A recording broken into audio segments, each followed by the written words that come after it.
ಒಂದು ಕ್ಯಾಟಲಿಸ್ಟ್ ಆಗಿ ಇದು ಕೆಲಸ ಮಾಡುತ್ತೆ. ನಮ್ಮಲ್ಲಿರುವಂತಹ ಒಂದು ಇನ್ನರ್ ಎನರ್ಜಿ ಏನಿರುತ್ತೆ ಅದನ್ನ ಇನ್ನಷ್ಟು ವೃದ್ಧಿಸುತ್ತೆ. ಯಾಕೆಂದ್ರೆ ನೀವು ಒಂದು ಟೆಂಪಲ್ಗೆ ಹೋಗ್ತೀರಾ, ಆ ಟೆಂಪಲ್ಗೆ ಹೋದಾಗ ಏನಾಗುತ್ತೆ, ಸಾಕಷ್ಟು ಅಲ್ಲಿ ಇರೋಣ, ಮನಸ್ಸಿಗೆ ನೆಮ್ಮದಿ ಅಂತ ಅನಿಸುತ್ತೆ, ಆರಾಮ್ ಅಂತ ಅನಿಸುತ್ತೆ.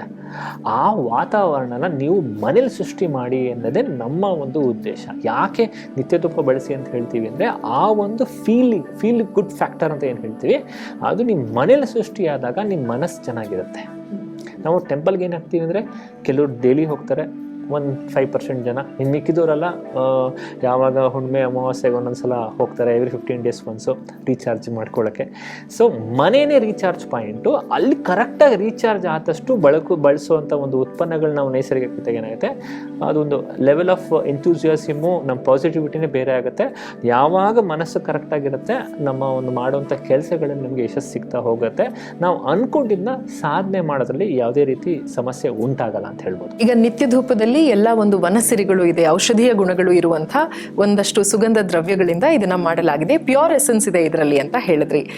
ಆದ್ರೆ ಇದನ್ನ ಬಳಸುವ ಕ್ರಮ ಹೇಗೆ, ಬಳಸುವ ರೀತಿ ಹೇಗೆ, ಮನೆಯಲ್ಲಿ ಇದನ್ನ ಹೇಗೆ, ಅಥವಾ ನಾವು ಇರುವಂತಹ ಜಾಗದಲ್ಲಿ ಇದನ್ನ ಯಾವ ರೀತಿ ಬಳಸಬೇಕು? ಇದಕ್ಕೆ ಕೆಂಡದ ಅವಶ್ಯಕತೆ ಇದೆಯಾ? ಸಾಂಬ್ರಾಣಿ ಹಾಕೋ ರೀತಿಯಲ್ಲಿ ಕೆಂಡ ಕಾಯಿಸ್ಬೇಕಾ? ಹೇಗೆ ಬಳಸಬೇಕು ಇದನ್ನ?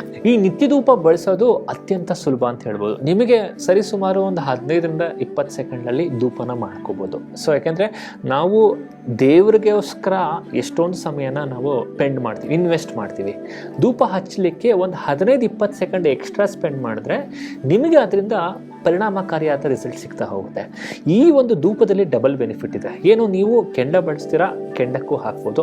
ಇಲ್ಲ ನಾವು ಕೆಂಡದಲ್ಲಿ ಬಳಸ್ತಾ ಇಲ್ಲ, ನನ್ನ ಕೆಂಡ ನಾವು ಬಳಸೋದಿಲ್ಲ ಅಂದರೆ ಖಂಡಿತವಾಗ್ಲೂ ನಿಮಗೆ ವಿಶೇಷವಾಗಿರ್ತಕ್ಕಂಥ ಒಂದು ಕೋನ್ ಮೋಲ್ಡ್ನ ಕೊಡ್ತೀವಿ. ಆ ಮೋಲ್ಡ್ ಒಳಗಡೆ ಪೌಡರ್ನ ಫಿಲ್ ಮಾಡಿ, ನಿಮಗೆ ಚಿತ್ರದಲ್ಲಿ ಕಾಣಿಸೋ ರೀತಿ ನೀವು ಅದನ್ನು ಫಿಲ್ ಮಾಡಿ ನಿಧಾನಕ್ಕೆ ಒತ್ತಿ ರಿವರ್ಸ್ ಮಾಡಿ 2 ಸಲ ಟ್ಯಾಪ್ ಮಾಡಿದ್ರೆ ನಿಮಗೆ ಕೋನ್ ಶೇಪಲ್ಲಿ ಅದು ಬರುತ್ತೆ, ಸಿಲಿಂಡ್ರಿಕಲ್ ಶೇಪಲ್ಲಿ. ಆ ತುದಿಗೆ ನೀವು ಹಚ್ಚೋದ್ರಿಂದ ನಿಮ್ಗೆ ಏನಾಗುತ್ತೆ, ಅದು ಯಾವುದೇ ರೀತಿ ಅದು ಬೀಳಲ್ಲ, ಟೈಟಾಗೇ ಇರುತ್ತೆ, ಏನು ತೊಂದರೆ ಇಲ್ಲ. ಆಮೇಲೆ ಇನ್ನೊಂದೇನಪ್ಪ ಅಂದರೆ, ನಾವು ಯಾಕೆ ಪುಡಿಯ ಮುಖಾಂತರನೇ ಕೊಡ್ತಾ ಇದ್ದೀವಿ. ಈಗ ಏನಾಗುತ್ತೆ, ಅದನ್ನು ಒಂದು ಗಟ್ಟಿ ಧೂಪ ಮಾಡಬೇಕು ಅಥವಾ ಶೇಪ್ ಧೂಪ ಮಾಡಬೇಕು ಅಂದರೆ ಅದಕ್ಕೆ ಆದ ಕೆಲವು ರಾಸಾಯನಿಕನ ನಾವು ಬಳಸಬೇಕಾಗತ್ತೆ. ಯಾವಾಗ ನಾವು ಜನರಿಗೆ ಅನುಕೂಲ ಮಾಡಿಕೊಡ್ಬೇಕು ಅಂತ ಹೋಗ್ತೀವೋ ಅಲ್ಲಿ ನಾವು ಕಾಂಪ್ರಮೈಸ್ ಮಾಡ್ಕೋಬೇಕಾಗತ್ತೆ.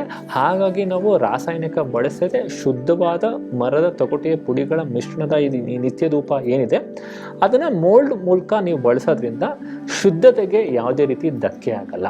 ಒಂದು 10 ಸೆಕೆಂಡ್ 15 ಸೆಕೆಂಡಲ್ಲಿ ನೀವು ಒಂದು ಧೂಪನ ಮಾಡಿ ಕಂಪ್ಲೀಟ್ ಮಾಡ್ಬೋದು. ಸೊ ಹಾಗಾಗಿ ನಿಮ್ಮ ಒಂದು ಪ್ರಾರ್ಥನೆಗೂ ಸಹಾಯ ಆಗುತ್ತೆ, ನಿಮ್ಮ ಮನೆಯ ವಾತಾವರಣಕ್ಕೂ ಇದು ಹೆಲ್ಪ್ ಆಗುತ್ತೆ ಅಂತ ಹೇಳ್ಬೋದು. ಇನ್ನು ನಾವು ಏನೇ ನೋಡೋದಾದ್ರೂ ನಿತ್ಯ ಧೂಪದ ಮೇನ್ ಹೈಲೈಟೇ ಅದರ ಸುಗಂಧ, ಅದರ ಒಂದು ಪರಿಮಳ. ಸೊ ಪರ್ಫ್ಯೂಮರಿ ಅನ್ನೋದು ಒಂದು ದೊಡ್ಡ ಸೈನ್ಸ್. ಅದಕ್ಕೆ ಅದರದೇ ಆದಂತಹ ಒಂದು ಕನೆಕ್ಟ್ ಇದೆ ಹಾಗೂ ರೀಚ್ ಇದೆ. ಪರ್ಫ್ಯೂಮರಿ ನಾವು ಎಲ್ಲರೂ ಕೂಡ ಇಂಟ್ಯೂಟಿವ್ ಆಗಿ ನಮ್ಮಲ್ಲಿ ಇರುವಂತಹ ಒಂದು ನ್ಯೂನ್ಯತೆ ಏನಿರುತ್ತೆ ಅದಕ್ಕೆ ಸೂಕ್ತವಾಗುವಂಥ ಒಂದು ಇಂಟ್ಯೂಟಿವ್ ಎಬಿಲಿಟಿ ಇರುತ್ತೆ, ನಾವು ಆ ಪರ್ಫ್ಯೂಮ್ಗೆ ಟ್ಯೂನ್ ಇನ್ ಆಗ್ತೀವಿ. ಸೊ ಹಾಗೆ ಪರ್ಫ್ಯೂಮರಿ ಬಗ್ಗೆ ನೋಡ್ತಾ ಹೋದಾಗ ಸುಗಂಧ ದ್ರವ್ಯಗಳು ಅಂತಾನೆ ಇದೆ, ಎಸೆನ್ಷಿಯಲ್ ಆಯಿಲ್ಸ್ ಇದೆ, ಹೀಲಿಂಗ್ ಆಯಿಲ್ಸ್ ಇದೆ. ಸೊ ನಮಗೆ ಏನು ಒಂದು ನ್ಯೂನ್ಯತೆ ಇರುತ್ತೆ ಅದನ್ನ ಪೂರೈಸಲಿಕ್ಕೆ ಇರುವಂಥ ಕೆಲವಾರು ಎಸೆನ್ಷಿಯಲ್ ಆಯಿಲ್ಸ್ಗಳನ್ನು ನಾವು ಬಳಕೆ ಮಾಡ್ತೀವಿ. ಈಗ ಕೂಡ ಕೃತಕವಾಗಿ ಕ್ಯಾಂಡಲ್ಸ್ನಲ್ಲಿ ಅದನ್ನ ಬಳಸ್ತಾರೆ, ಅನೇಕ ವಿಧಾನಗಳಲ್ಲಿ ಅಗರಬತ್ತಿಯಲ್ಲಿ ಬಳಸ್ತಾರೆ, ಧೂಪದಲ್ಲೂ ಬಳಸ್ತಾರೆ. ಸೊ ಈ ರೀತಿ ಮಂಗಳ ದ್ರವ್ಯಗಳ ಜೊತೆ ನಾವು ಸುಗಂಧ ದ್ರವ್ಯಗಳನ್ನು ಇಡ್ತೀವಿ, ಮಂಗಳಕರ ಅಂತ ಹೇಳ್ತೀವಿ. ಸುಗಂಧ ದ್ರವ್ಯಕ್ಕೂ ಹಾಗೂ ನಿತ್ಯ ಧೂಪಕ್ಕೆ ಇರುವಂತಹ ಒಂದು ಸಾಮ್ಯತೆ ಏನು, ಇದರಲ್ಲಿ ಎಷ್ಟು ಪ್ರಮಾಣದಲ್ಲಿ ಇದನ್ನ ಬಳಕೆ ಮಾಡೋದು? ಫ್ರಾಗ್ರೆನ್ಸ್ ಅಂತ ಬಂದಾಗ ಏನಾಗುತ್ತೆ, ಎಲ್ಲವೂ ಅಷ್ಟೇ ನಮಗೆ ಕಮ್ಮಿ ಖರ್ಚಲ್ಲಿ ಕೆಲಸ ಆಗಬೇಕು ಅಂತ ಏನು ಮಾಡ್ತಾರೆ, ಅದೊಂದು ಆಲ್ಟರ್ನೇಟಿವ್ ರೆಡಿ ಮಾಡ್ತಾ ಹೋಗ್ತಾ ಇರ್ತಾರೆ. ಅಂದರೆ ಒಂದು ಕೆಮಿಕಲ್ ಫ್ರಾಗ್ರೆನ್ಸ್ ಆಯಿಲ್ಸ್ಗಳು ಕ್ರಿಯೇಟ್ ಆಗ್ತಾ ಹೋಗುತ್ತೆ. ಈಗ ನಿಮ್ಗೇನಂದರೆ ಒಂದು ಫ್ರಾಗ್ರೆನ್ಸ್ ಸ್ಮೆಲ್, ರೋಸ್ ಸ್ಮೆಲ್ ಅಂತ ಅಂದ್ಕೊಡಿ. ಈ ರೋಸ್ ಫ್ರಾಗ್ರೆನ್ಸ್ ಬೇಕು ಅಂದರೆ ಅಲ್ಲಿ ಎಸೆನ್ಷಿಯಲ್ ರೋಸ್ ಎಕ್ಸ್ಟ್ರಾಕ್ಟ್ ಇರಲ್ಲ, ಕೆಮಿಕಲ್ ಫ್ರಾಗ್ರೆಂಟೆಡ್ ಆಯಿಲ್ ಅಲ್ಲಿಗೆ ಕ್ರಿಯೇಟ್ ಆಗ್ತಾ ಹೋಗುತ್ತೆ. ನಿಮ್ಗೆ ಅದೇ ರೀತಿ ಯಾವುದೇ ರೀತಿ ಫ್ಲೇವರ್ಸ್ಗಳು ಬೇಕಾಗಿರ್ಬೋದು, ಅದು ಕೆಮಿಕಲಿ ಆದಾಗ ಏನಾಗುತ್ತೆ, ನೀವು ನ್ಯಾಚುರಲ್ ಎಕ್ಸ್ಟ್ರಾಕ್ಟ್ ಮಾಡಬೇಕು ಅಂದರೆ ಒಂದು 10 kg ಹಾಕಬೇಕಾಗುತ್ತೆ ಎಕ್ಸಾಂಪಲ್, ಏನೋ ಒಂದು ವಸ್ತುದು.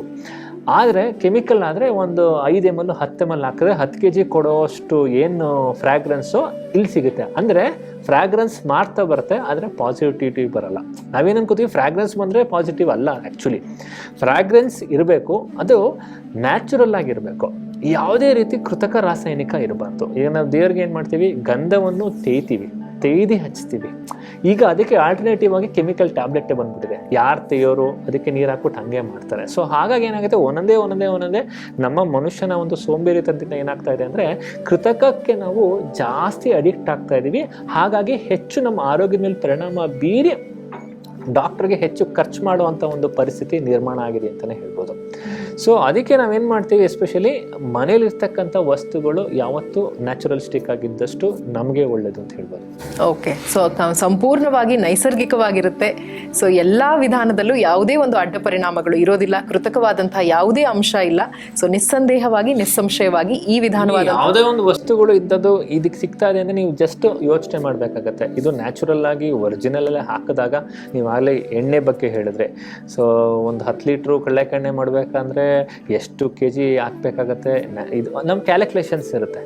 ಸೊ ಹಾಗಾಗಿ ಆ ಪ್ರಮಾಣ ಅನುಪಾತದ ಅರಿವು ಇದ್ರೆ ನಮಗೆ ನಿಜವಾಗ್ಲೂ ಆ ದುಡ್ಡಲ್ಲಿ ಅಷ್ಟು ಬರುತ್ತಾ ಅನ್ನುವಂಥ ಒಂದು ಏನೇ ಒಂದು 200-300 ರೂಪಾಯಿ ಖರ್ಚು ಮಾಡ್ತೀರಾ, ಆ ಒಂದು 200-300 ರೂಪಾಯಿ ಖರ್ಚು ಮಾಡಿದ್ದು ಬೆನಿಫಿಟ್ಟು, ಆ ಒಂದು ನಮಗೆ ರಿಸಲ್ಟು ಪ್ಲಸ್ ಆ ಖರ್ಚು ಮಾಡಿದ್ದು ಆಯ್ತಪ್ಪ ನಮ್ಗೆ ಇದು ಹೊತ್ತು ಚೆನ್ನಾಗಿತ್ತು. ಈಗ ಒಂದು ಫಿಲಮ್ ನೋಡ್ತೀವಿ, ಫಿಲಮ್ ನೋಡೋದಕ್ಕೆ ಏನು ಹೇಳ್ತೀವಿ, ತುಂಬ ಚೆನ್ನಾಗಿತ್ತು, ನಾನು ಕೊಟ್ಟಿದ್ದ ಹಣಕ್ಕೆ ಏನು ಮೋಸ ಇಲ್ಲ ಅಂತೀವಿ. ಅದೇ ರೀತಿ ನಾವು ಮನೇಲಿ ಎಷ್ಟೋ ಉತ್ಪನ್ನಗಳು ದುಂದು ವೆಚ್ಚ ಮಾಡ್ತೀವಿ, ಕೊಟ್ಟಿರೋ ಹಣಕ್ಕೆ ಅದು ಸಮ ಪ್ರಮಾಣವಾದ ಇನ್ ರಿಟರ್ನ್ ಅದನ್ನ ಬೆನಿಫಿಟ್ಸ್ ನಮಗೆ ಸಿಗ್ತಾ ಇರಲ್ಲ. ಹಾಗಾಗಿ ಈ ನಿತ್ಯ ಧೂಪ ನೀವೇನು ಕೊಟ್ಟಿರೋ ಹಣಕ್ಕೆ ಖಂಡಿತವಾಗ್ಲೂ ಆ ಒಂದು ಜಸ್ಟಿಸ್ನ ಕೊಡುತ್ತೆ. ಯಾಕೆಂದರೆ ಅಷ್ಟು ವಿಧಾನದಲ್ಲಿ ಒಂದು ಕೇರ್ ಮಾಡಿ, ಆ ಒಂದು ಪ್ರಾಡಕ್ಟ್ ಫಾರ್ಮುಲೇಷನ್ ಮಾಡಿ, ನೈಸರ್ಗಿಕ ವಸ್ತುಗಳನ್ನ ಯೂಸ್ ಮಾಡಿ, ಹಲವಾರು ವರ್ಷಗಳ ರಿಸರ್ಚ್ ಮಾಡಿ, ಜನಕ್ಕೆ ಕೊಟ್ಟು ಅದು ಇಷ್ಟ ಆಗಿ ನಂತರ ಇದನ್ನು ಒಂದು ವಿಶಿಷ್ಟ ರೀತಿಯಲ್ಲಿ ಆಯುಷ್ ಪ್ಲಸ್ ವತಿಯಿಂದ ಇದನ್ನು ಮಾರುಕಟ್ಟೆಗೆ ನಾವು ಬಿಡುಗಡೆ ಮಾಡ್ತಾ ಇದ್ವಿ. ಯಾಕೆಂದರೆ ಪರಿವರ್ತನೆ ನಮ್ಮ ಮನೇಲಿ ಆದರೆ ಸಾಲದು, ಯಾರ್ಯಾರು ಆ ವಿಚಾರದಲ್ಲಿ ತಪ್ಪು ಮಾಡ್ತಾ ಇದ್ದಾರೆ ಎಲ್ಲರೂ ಆ ಒಂದು ತಪ್ಪನ್ನ ಸರಿ ಮಾಡ್ಕೊಳ್ಳೋಕೆ ಇದೊಂದು ಸುವರ್ಣ ಅವಕಾಶ ಅಂತ ಹೇಳ್ಬೋದು. ಈ ರೀತಿಯಾದಂಥ ಒಂದು ಗೋಲ್ಡನ್ ಅಪಾರ್ಚುನಿಟಿ ಮಿಸ್ ಮಾಡ್ಕೊಳ್ಳೋದು ಬೇಡ. ಎಲ್ಲರ ಯೋಗಕ್ಷೇಮ, ಸುಭಿಕ್ಷವಾದಂಥ ಕುಟುಂಬ ಇದ್ರೆ ಉತ್ತಮ ಸಮುದಾಯ ಹಾಗೂ ಸಮಾಜದ ನಿರ್ಮಾಣ ಆಗುತ್ತೆ. ಅದಕ್ಕೆ ಮೊದಲ ಹೆಜ್ಜೆ ಒಂದು ಸ್ಟೆಪ್ಪಿಂಗ್ ಸ್ಟೋನ್ ಅಂದರೆ ಮೈಲಿಗಲ್ಲು, ಅದುವೇ ನಿತ್ಯ ಧೂಪ. ನಿತ್ಯ ಧೂಪವನ್ನು ಬಳಸೋದ್ರಿಂದ ಸಂಪೂರ್ಣವಾದಂಥ ಒಂದು ವೆಲ್ನೆಸ್ ಕ್ರಿಯೇಟ್ ಆಗುತ್ತೆ, ಉತ್ತಮ ಆರಾ ಕ್ರಿಯೇಟ್ ಆಗುತ್ತೆ. ಎಲ್ಲ ಕಡೆ ಕೂಡ ಧನಾತ್ಮಕವಾದಂಥ ಅಂಶಗಳಿಂದ ಜೀವನವನ್ನ ನಾವು ತುಂಬಿಸ್ಕೊಳ್ಬಹುದು ಅನ್ನೋದನ್ನ ತಿಳಿಸ್ಕೊಟ್ರಿ. ಕಾರ್ಯಕ್ರಮಕ್ಕೆ ಆಗಮಿಸಿ ಇಷ್ಟೆಲ್ಲ ಉಪಯುಕ್ತಕರವಾದಂಥ ಮಾಹಿತಿಯನ್ನು ಹಂಚಿಕೊಂಡಿದ್ದಕ್ಕಾಗಿ ಧನ್ಯವಾದಗಳು. ನಮಸ್ಕಾರ ವೀಕ್ಷಕರೇ, ಇದಾಗಿತ್ತು ಆಯುಷ್ ಪ್ಲಸ್ ವಿಶೇಷ ಕಾರ್ಯಕ್ರಮ ನಿತ್ಯ ಧೂಪ. ನಿತ್ಯ ಧೂಪ ಕುರಿತಾದಂತಹ ಯಾವುದೇ ಮಾಹಿತಿ ಇದ್ರೂ ಇದನ್ನ ಕೊಂಡುಕೊಳ್ಳೋದು ಹೇಗೆ, ಸಂಪರ್ಕಿಸೋದು ಹೇಗೆ ಅನ್ನುವಂಥ ಅಂಶಗಳು ನಿಮ್ಮ ಮನಸ್ಸಿನಲ್ಲಿ ಬಂದಿದ್ರೆ ಈ ಕೂಡಲೇ ತೆರೆ ಮೇಲೆ ಕಾಣ್ತಿರುವಂತಹ ಸಂಖ್ಯೆಗಳಿಗೆ ಕರೆ ಮಾಡಿ ಮಾಹಿತಿಯನ್ನ ನಿಮ್ಮದಾಗಿಸ್ಕೊಂಡು ಹಿಂದೆ ಹೊಸದೊಂದು ಆಯಾಮಕ್ಕೆ ಹೆಜ್ಜೆ ಇಡಿ.